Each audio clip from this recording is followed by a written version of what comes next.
علامہ انور شاہ کشمیری رحمۃ اللہ علیہ ایک بار قادیان کے جلسے میں تھے، اور وہ مرزا غلام محمد قادیانی کے خلاف قادیان میں یہ لوگ جلسہ کیا کرتے تھے، تو مفتی شفیع رحمۃ اللہ علیہ اور دوسرے بھی علماء تھے۔ مفتی شفیع رحمۃ اللہ علیہ بتائیں، اتحاد ملت ان کی کتاب اس میں لکھا ہوا ہے، ہمارے پاس بھی ایک کتاب اس میں ان کے اس میں ہے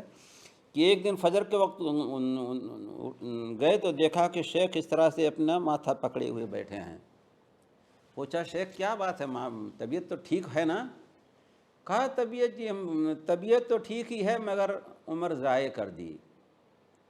کہا حضرت اگر آپ کی عمر ضائع ہوگی، آپ کے ہزاروں طلاب ہیں اور آپ نے اتنے دنوں تک حدیث کی خدمت کی ہے، بڑے بڑے علماء آپ کے شاگرد ہیں،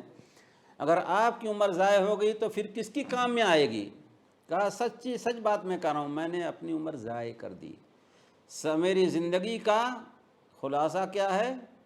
کہ امام ابو حنیفہ رحمۃ اللہ علیہ کی بات کو دوسروں کی بات پر مقدم کروں،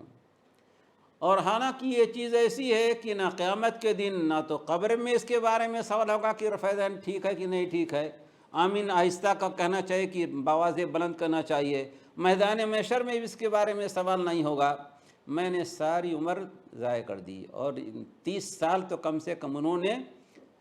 حنفیہ کے مذہب کو صحیح ثابت کرنے کے لیے 30 سال گزارا تھا، اور آخری زندگی میں افسوس کر رہے تھے۔ تو ہم بھی کہتے ہیں کہ انسان چاہے حنفی رہے، چاہے شافعی، چاہے مالکی، چاہے حنبلی، لیکن جب رسول اللہ صلی اللہ علیہ وسلم کا فرمان اس کے سامنے آ جائے تو یہ نہ کہے کہ ہمارے مذہب کے خلاف ہے، بلکہ حد تو یہ ہے کہ جب کسی طرف سے